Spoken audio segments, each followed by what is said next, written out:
This introvert boy plays games all day and loves his cute friend, but when he was about to say "I love you" to her, his best friend betrays him and makes that girl his own. But the twist in the story comes when the most popular girl in the world proposes him at the same time when his friend in love betrayed him.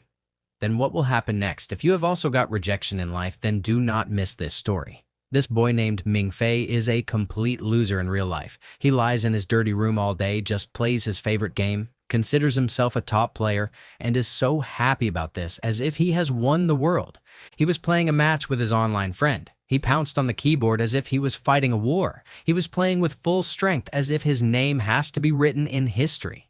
He won the game, and his friend said goodbye and left. But Ming-Fei was sitting alone and was upset because now there was no one online who could play with him. Then he started looking at his fake profile with whom he had fallen in love, and at the same time, when he was about to win the world, he was playing with his dirty keyboard. The saliva on the keyboard was not about to drip when he got a challenge from a top player. The name of that player was Nano, and he challenged Ming-Fei for a match. Ming-Fei accepted the challenge without thinking, and the match between the two began. But as soon as the game started, Ming-Fei was stunned to see the ability of that player. It turned out to be much more difficult than he had thought. Then Ming-Fei showed such magic in the speed of his wrist and mouse movement that was never seen before. He stood up from the chair as if he was fighting a real battle. But then Nano sent him a message in which she told Ming-Fei's next move in advance, and Ming-Fei lost. He froze there as if he had been made into a statue. After losing, Ming-Fei kept sitting there and wondering who this player was and how did he defeat him like this. Then he tried to find more information on that profile, but it was completely empty. Frustrated, he closed the game and stopped playing. Now, the scene changes. Actually, the one who defeated Ming-Fei was a girl whose name was Chen Moto. She was a dragon slayer who was studying at Castle College, but in the game she was known as Nano. Nano was walking around the city with her friends, and they found out that the principal of Castle College was interested in Ming-Fei because, according to him, Ming-Fei was capable of becoming a student of Hr, but Motong did not understand what was so special about Ming-Fei, so he challenged her to see what all the fuss was about. She was angry that the principal of Castle College even gave Ming-Fei a scholarship, even though she thought that a loser like Ming-Fei did not deserve to study there, especially after she defeated him in a one-on-one match. Her friends were also confused and asked Nano to find out more about Ming-Fei, so she logs into Castle College's AI system Ava. Ava says hello to her and Nano starts asking questions about Ming-Fei's life, her hobbies, and personal interests. She finds out that Ming-Fei does not have any friends in school in real life. There is no trace of him, and he only likes to play games. He also comes to know that Ming-Fei's parents abandoned him in his childhood, and now he lives with his uncle and aunt, who keep taunting him all day long, and yes, he also has a bastard cousin named Manja. Now listen, the real fun of Ming-Fei begins now. He likes to take revenge from his cousin Ming-Jai, and how he fools her by pretending to be a girl online, and dates her in the game just to add fuel to the fire of revenge. But in the real world, his condition is such that his uncle and aunt keep yelling at him to think of earning something, or else no college will accept him. He will rot like a braided, useless person without any future. Meanwhile, Nano also comes to know that Ming-Fei has a crush on a girl from school named Chen Wenwen. But Nano's real question was, what are this guy's dreams and where does he see himself in the future? Now, as soon as she investigated Ming-Fei's dreams, Ava told him that brother Ming-Fei's dream is to work at a newsstand so that he can earn enough to update his games and stay online. Now, what could be a bigger failure than this? Hearing this, Nano was so shocked that her friend even lost control of the car. Everyone had the same question in their minds. Why does the principal want to call this useless person to the college? He is just a lazy person. Now, Ming-Fei, who is lost in his own thoughts, goes out to get some things for household work. On the way, he meets the postman and asks if any letter has come for him. The postman gives him some letters and a package which contains a device. In the first letter, it is written that he has been rejected by the International University, and in the second letter, it is written that he has got admission in Castle College, and all this has happened especially on the instructions of Professor Guderian, who sent him this letter. Ming-Fei feels as if he is dreaming. He tries to wake himself up, but everything turns out to be real. He runs home and tells his family. He gives this good news to his uncle and aunt, but what is this? His uncle and aunt think that Ming-Fei has made a fake letter. His aunt gets very angry and scolds him, saying that all this is just his trick. His cousin Minji also taunts him that how can that college accept a fool like him, because only people who can study in that academy can study with a combination of humans and magic.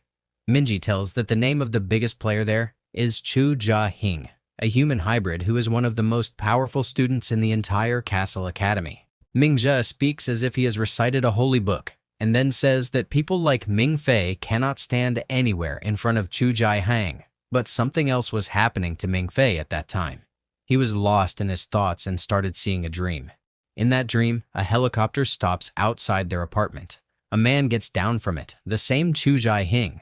He calls Ming Fei to join the academy, and in front of him, he also calls her to join the academy. He bows down and calls her his master and says that we were waiting for you for a long time. But then, Ming Fei's dream breaks and he comes back to reality. He thinks that maybe his family is right, and maybe all this is a joke, so he quietly starts leaving from there. Then the device that came with the letter suddenly starts ringing. His aunt tells him that the person wants to take Ming Fei's interview, especially about admission in Castle College. Now, everyone's face turns pale. Ming Fei talks to his best friend online. Although everyone was thinking of him as a fool, but his friend was very excited, and he also gave some tips to Ming Fei about how to present himself in the interview. The next day, Ming Fei reaches the building which is in the main city for the interview, and as soon as he reaches there, he is shocked because some of his old school classmates were also there, and one of them was his lifetime crush, Chen Wenwen. Now everyone was waiting in line for the interview. Ming Fei asked Wenwen why he was here. How did she reach there, and also gave her some courage and said, "Don't worry, friend. You are an amazing speaker and have always been the top student of your class." Wenwen said thank you, and then the interview started. Everyone was called one by one. Finally, Ming Fei's turn came. Now brother had memorized all the questions and answers the previous night, so that there is no problem. But when the examiner asks him a question, then what does he ask? Do you believe in aliens? Ming Fei's mind started spinning.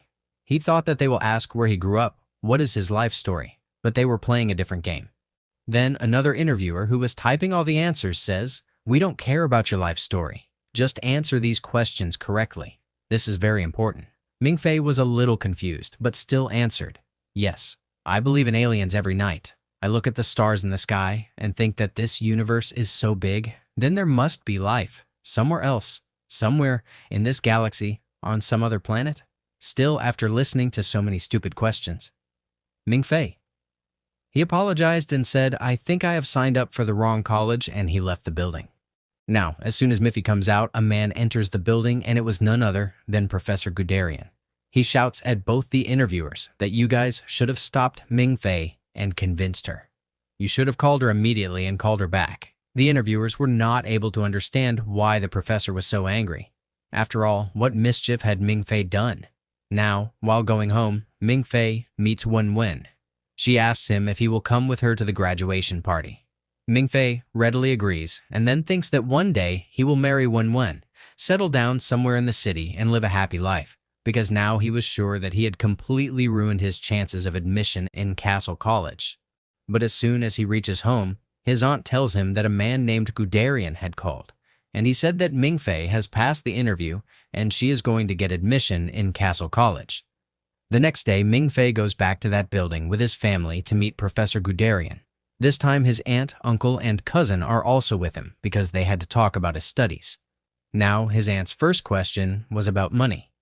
As soon as she sat down, she directly asked where the money would come from and where would Ming Fei stay. The professor told that Ming Fei would be given $36,000 every year in his bank account as a scholarship, and he would stay in the academy. Hearing such a huge amount, his aunt was shocked. She immediately started pleading Ming Fei to agree, and told the professor that yes, he will definitely go there. But the real shock comes when the professor tells that why he wants to take Ming Fei, because a rare 100-year-old talent is hidden in Ming Fei's soul. His uncle and aunt got completely confused, but the professor took out a letter which was written by Ming Fei's parents, and it was revealed that his parents were also respected students of Castle Academy. Professor Shi gave that letter to Ming Fei. This was a complete shock for Ming Fei. He always thought that his parents left him without any reason, but actually they were studying in the same school all the time. He makes an excuse and goes out of there and goes to the toilet and reads the letter. Tears start flowing from his eyes. His mother had explained everything in that letter, that they left him that night, and also that she always loved him. And that was the most important part of her life, but due to her bloodline, she had to go to Castle College. It was also written in the letter that when Ming-Fei grows up, she wanted the principal to give her a scholarship and she gets a happy life. Now, Ming-Fei was crying when Nano comes there, and 𝙊𝙧𝙥𝙛𝙦 Ming-Fei had accidentally gone to the girls' bathroom. Nano takes him out from there and takes him back to the meeting. Coming back, the professor asks him if he wants to take admission in the academy or not, but Ming-Fei says that he needs some more time, but then Nano drops a bomb. She says that the reason for Ming-Fei's hesitation is because he loves a girl and doesn't want to leave her behind. Ming-Fei is shocked and thinks that maybe Nano knows about Chen Wenwen, but Nano says that she just made a random guess, but then she gets herself caught as she says something that she had said to Ming-Fei during the rivalry game. Ming-Fei immediately realizes that Motu is actually Nano and the same Bondi who defeated him in the game. Now Ming-Fei is sitting on the roof and wondering how Nano knows so much about his private matters. He takes out his phone and starts sending his feelingless message to Chen Wenwen. But as he does so, Nano suddenly appears behind him and he jumps in fear. Nano tells him that 𝙊𝙧𝙥𝙦, the artificial intelligence, can easily find his location, and she has come on the orders of Professor Guderian to convince him to think once again about joining the academy, but Ming-Fei hesitates again. And this time, he clearly says that he loves Chen Wenwen, and until he tells her his feelingless feelings, Nano clearly tells Ming-Fei that Chen Wenwen doesn't like him, and he is wasting the biggest chance of his life for a girl who doesn't even love him. But Ming-Fei thinks he still has a chance because Navin offered to go to the graduation party with her. Nano tries to convince him that he is making a big mistake and says that if he lets go of this chance now, then it will affect his life forever. Next day, Ming-Fei goes out with Wenwen to buy things for the graduation party, but Nano appears again and tries to convince him to leave. When Nano tells him that the professor is leaving tonight, so he has to take his decision immediately. But Ming-Fei's plan was set. He was going to tell Wenwen his feelings in the graduation party, so he again rejects Nano's offer. Ming-Fei even started practicing his confession by standing in front of the mirror because he did not have a single penny, so he plucked flowers from the ground to give to Wenwen. The party was about to start when his friend Zhao Mango brings him a suit. After wearing the suit, Ming-Fei walks towards the stage with flowers in his hand, fully prepared to express his feelingless feelings to Chen Wenwen. But then Zhao Menggu comes on the stage with a bouquet of flowers and confesses his love to Chen Wenwen. And the biggest shock is that Wenwen also expresses her love for him, and both of them start dating right there. Ming-Fei just stands there, completely silent. His heart was broken after seeing the betrayal of both his best friend and his crush. But then Nano appears, and this time, she looked so beautiful that even all the classmates were stunned. She comes down the stairs with great pride. Nano reaches Ming-Fei, signals the girls who came with her, and all of them together change Ming-Fei's entire outfit. Now, Nano puts her hand in Ming-Fei's hand and tells Wenwen and Mangu that Ming-Fei has more important work to do than them. Hearing this, Mangu gets angry. Nano says that this is the last time they will see the old Ming-Fei, and then she takes Ming-Fei out of the building. Nano says that if Ming-Fei wants, he can look back at Wenwen once, but Ming-Fei moves forward like an alpha Chad without looking back. Now, both of them travel in the car for a long time until the petrol of the car runs out. Both of them stop at a place so that the tank can be refilled. There, Nano tells Ming-Fei that she cannot disappoint the principal and the professors. She has to get Ming-Fei admitted in Castle Academy. But Ming-Fei thanks her for not giving up and explaining him again and again. Now he was ready to rethink his decision and finally decides to join Castle College. As soon as Ming-Fei tells his decision to Nano, Nano immediately informs Eva. Eva greets Ming-Fei for the first time and tells him all his current statistics. She gives him the title of S rank 2. She also gives his student ID code and all the details of the college. Then Nano puts a crown on him and declares him the king of the college. Even though he has not done anything special till now, Ming-Fei is completely stunned to hear this. Nano tells that many people have worn the crown before him, like his parents, but one more thing. People are ready to kill for this crown. Even then, Nano bows down in front of Ming-Fei and says that she will become his personal subordinate and will give him all the knowledge that she has learned by studying in college for years. Ming-Fei happily accepts her as his friend. Eva saves all the information of Ming-Fei in the system so that he can use it anytime. This news reaches all the students of the college. After a few days, Ming-Fei is at the airport and asks an officer about the CC line, who she will take him to the college, but the officer says that there is no such line and ignores Ming-Fei, thinking that he is a beggar. Ming-Fei thinks that he is not a beggar, seeing only $20 left with him. But when he looks around, he sees many other people who look poor and scattered like him. The officer asks him to go to the Chinese embassy and advises him to arrange for food and accommodation from there. Hearing this, Miffy starts feeling like a scam NPC. Hungry, he goes to McDowell to get a burger, but he is refused to be served because beggars are not served there. Then he meets a silver-haired boy named Finger, and this is the boy on whom girls will flaunt their charm in the convent. But in reality, he is also completely penniless. Finger asks Ming-Fei for some money to buy soda. Then he sees the Castle College card in Ming-Fei's hand and asks him if he is also a student there. Then Finger shows his card too, and he says that he is his senior. But the funny thing is that Finger snatches all the money of Ming-Fei just for fun.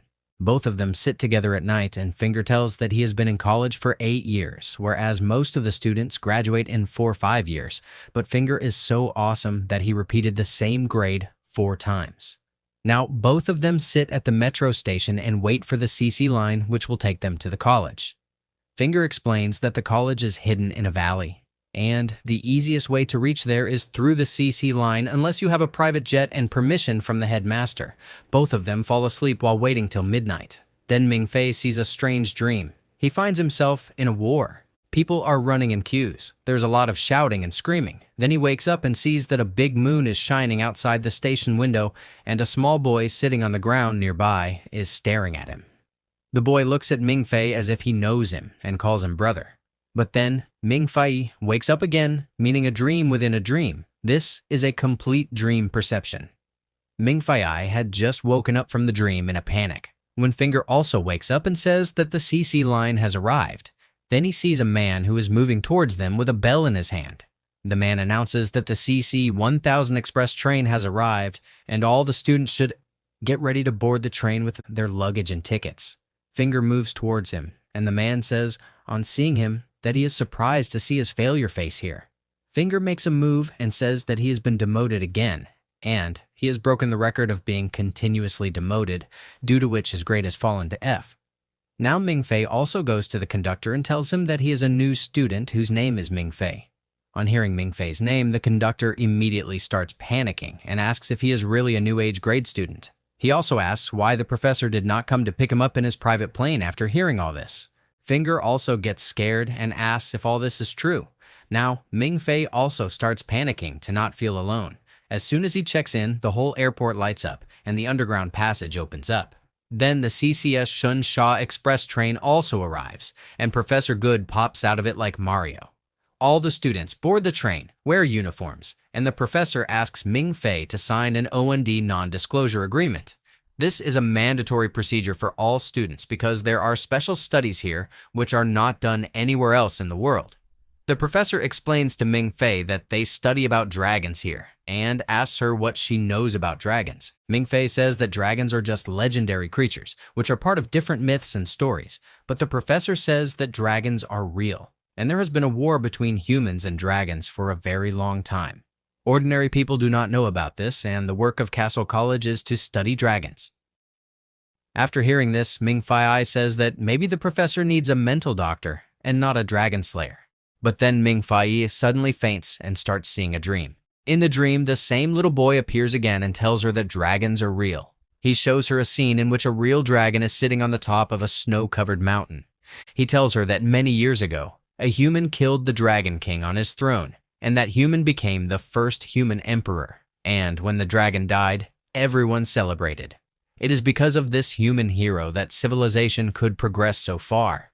Saying this, the boy disappears and Ming-Fei wakes up. Now Ming-Fei says that maybe the professor is not crazy. The professor now calls one of his associates who brings 2 boxes. The man says that in his 40-year career, He has seen only 2 age grade students, and unfortunately, the first student died in the hands of 𝙊𝙧𝙥𝙾𝙪𝙦. After this, he opens the first box, in which there is the dragon scale is kept there. He asks Ming-Fei to try shooting at it. Ming-Fei says that he has some experience of shooting guns due to military training. He takes aim and fires, but the bullet bounces back straight. The scale is so strong that the bullet has no effect on it. Ming-Fei gets a little confused seeing the strength of the dragon scale, but then says that this is probably some advanced technology. He now moves towards the second box, and as soon as he opens it, he sees a baby dragon sleeping inside a capsule. The professor starts telling him the story of this dragon, but Ming-Fei laughs and says that this is an action figure, and tells him to grow up a little brother. But then Ming-Fei looks at the dragon closely, and suddenly it wakes up and tries to get out of the capsule. But due to the new nanotech case, the dragon goes back to sleep.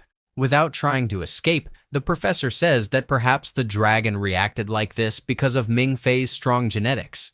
Ming-Fei jokingly says that his ancestor Andrew Tate will be very happy to hear this. After this, everyone reaches the college and Ming-Fei moves inside with the professor. On the way, Ming-Fei asks the professor why no other students are visible there. The professor also gets into thinking. Then suddenly air sirens start ringing, and the professor understands that something very wrong is going to happen. He holds Ming-Fei's hand and quickly runs to hide behind a pillar. Suddenly, a lot of young people come out from all sides who are wearing red and black suits. Both the groups start firing at each other and the whole area turns into a war zone. The professor also falls after being shot and is soon out. This madness continues until only one woman and the leaders of both the groups are left.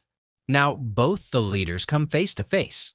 One is the student union leader Caesar, and the other is the president of the Lionheart Society 𝘾𝙧𝙦𝙦𝙦. Both fight as if they are the protagonists of an OP anime, and poor Ming-Fei is like an NPC in front of them. When both the leaders are busy killing each other, Ming-Fei gets stuck between 2 girls. Nano, a girl from the red team, comes out and points her face at Ming-Fei and asks him to bend down. She immediately shoots at the girl standing behind her but gets hit herself. Now, it seems that the black team has won, but then Ming-Fei suddenly goes into Ultra Instinct mode. He hands over his body to that little boy who is coming in his dreams, and now that boy shoots both the leaders like a boss. After this, Ming-Fei sits near a pillar and slowly regains control over his body. Then there is a large group of nurses. As soon as the professor wakes up, he explains that they use anesthetic paint bullets, which put their target to sleep by just marking them without causing any harm. Today was a free day in college, and all the students together planned an expensive paintball shooting game so that it can be seen who is better.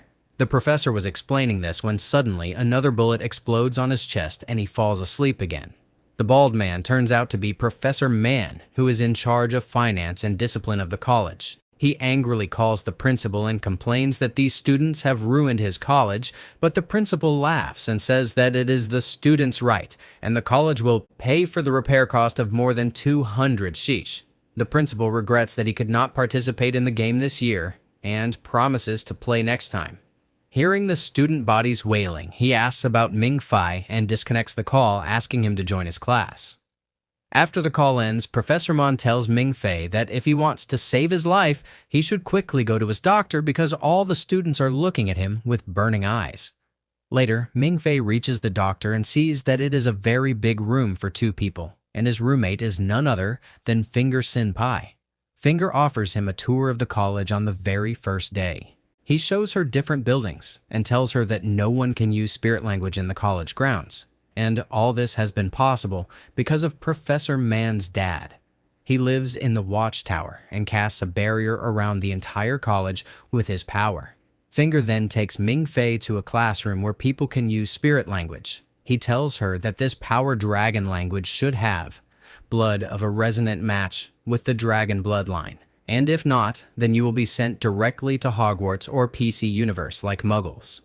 While walking, they see many students practicing spirit language.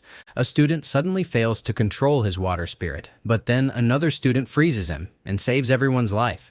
In the middle of all this, somewhere on an airship, the principal is drinking with his friend Munson.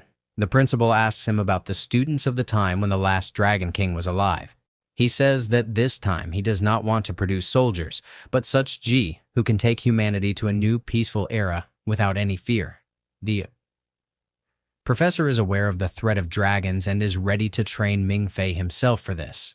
After this, he asks Mason about a secret mission that they are about to start. Their airship continues to move towards its destination. At the college, Professor Good comes to take Ming-Fei for her third E exam. But before that, he shows her a music box which contains a recording of the Black Dragon Emperor. The professor explains that all those who have dragon bloodline are the Emperor's subjects. Whenever the Emperor roars, all the dragons bow down to his throne and salute him. This is the first step to learning the spirit language. It makes humans who have dragon bloodline lose their senses. He plays the recording and asks Ming-Fei if she saw anything. Ming-Fei replies that she just started feeling sleepy and nothing else. The professor is shocked to hear this and wonders how this can happen despite having a grade S bloodline. Then he panics and runs towards the library and calls Professor Man there as well. They go to the library. They check the old records and guess that Ming-Fei might be of Emperor level or has the bloodline of the White Dragon in him.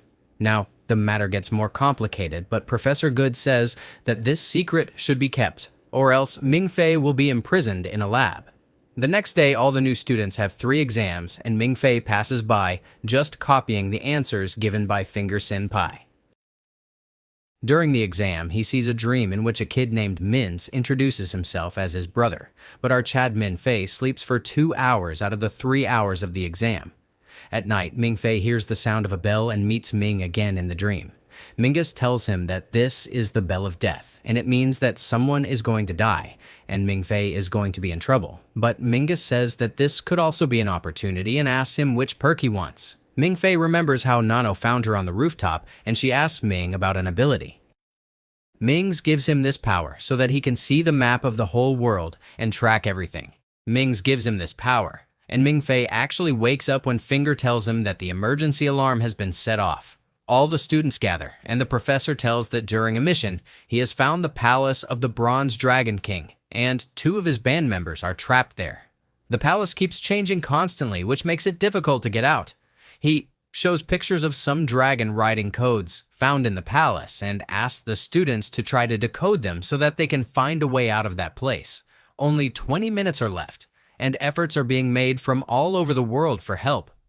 Ming-Fei sees all the students around using their full strength and starts feeling completely useless. Then he remembers that he has the open map power.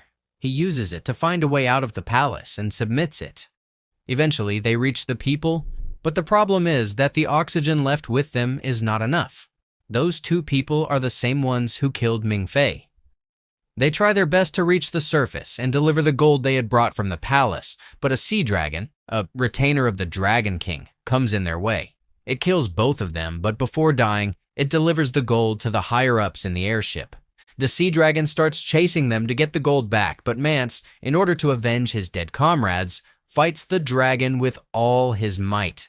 It turns out to be a long and dangerous chase where the sea dragon repeatedly tries to attack them, and eventually kills Mace's secretary as well. Shocked, Mace fires at the dragon with his machine gun, but all in vain. Rush also slowly starts losing power, and it seems like the end has come for everyone. But then Mance realizes that they have reached the dam, and he orders the airship to move towards the dam so that the sea dragon follows them and he can catch it near the dam. Their plan to crush Mace between the gates and kill him works, but before that, the dragon pierces one of its teeth into Mace's stomach. Later, the principal announces that their mission was successful, and they recover many important dragon riding codes and artificial bells, which reveal that some of their members have died. While leaving the hall, Xiang thanks Ming-Fei for his help and invites him to join the Lionheart Society as his successor. But Ming-Fei outright refuses, saying that he cannot take such a big position. Back on the airship, the principal goes to his dying friend and gives him the mission report. He asks him not to tell the students about the loss, but just tell them to prepare for the next mission. He also asks him to take care of his adopted daughter Nano and keep her safe. A few days later, Ming-Fei receives an online invitation from Nano to a ball dance organized by the student union at Finger Lake. When they reach there with him, Finger tells him that the leader of the student union, 𝙊𝙧𝙥𝙥𝙦, is the heir to the Western Gung-So family. 𝙊𝙧𝙥 has a very arrogant attitude, and it seems like he is trying to make Ming-Fei join the student union in the same way as Zhang had invited her earlier. Ming-Fei says that she is not interested, but Finger tells him that there is expensive food and drinks there, so why not go? When they reach the ballroom at night, it is revealed that Nano is actually Caesar's fiancé, and Caesar had organized this party only for his birthday. Everyone starts dancing, and Finger pulls Ming Fai because he knows that Ming Fai is not going to get any girl anyway. But then the new student with blood hair, whom Ming Fei kept looking at again and again, comes to him and helps him dance.